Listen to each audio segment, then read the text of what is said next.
যে মুহূর্তে দখলদার ইসরায়েল ফিলিস্তিনের গাজায় নারকীয় হত্যাযজ্ঞ চালাচ্ছে, ঠিক একই সময়ে এখন ইসরায়েলে চলছে ভয়াবহ দাবানল, যে দাবানলে ধ্বংস হয়ে গেছে হাজার হাজার একর জমি।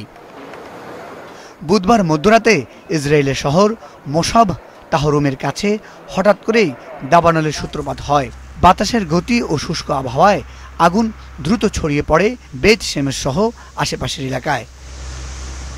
আগুনের ভয়াবহতা এতটাই তীব্র রূপ ধারণ করে যে তা নিয়ন্ত্রণের বাইরে চলে যায়।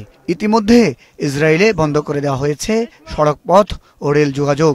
পরিস্থিতি সামাল দিতে এবার জরুরি ভিত্তিতে অ্যাডহক কমান্ড সেন্টারে বৈঠকও করেছেন ফিলিস্তিনের অসহায় মানুষের উপর নৃশংস হামলাকারী ইসরায়েলি প্রধানমন্ত্রী বেনিয়ামিন নেতানিয়াহু। এরই মধ্যে দাবানলের এই ঘটনায় কমপক্ষে 9 জন আহত হয়েছে বলে জানায় আন্তর্জাতিক গণমাধ্যমগুলো।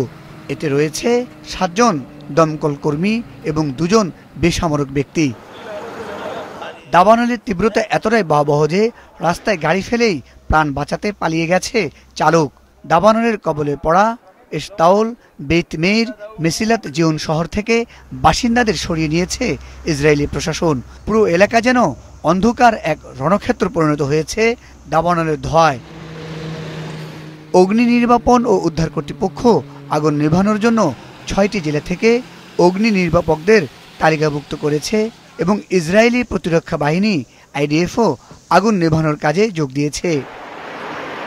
বেত শেমশের উত্তরে দাবানলে নেভাতে প্রায় 110টি অগ্নি নির্বাপক দল, 8টি অগ্নি নির্বাপক বিমান এবং 1টি হেলিকপ্টার কাজ করছে। মুজাহিদ সাকিব, মাছরাঙ্গা নিউজ ডেস্ক।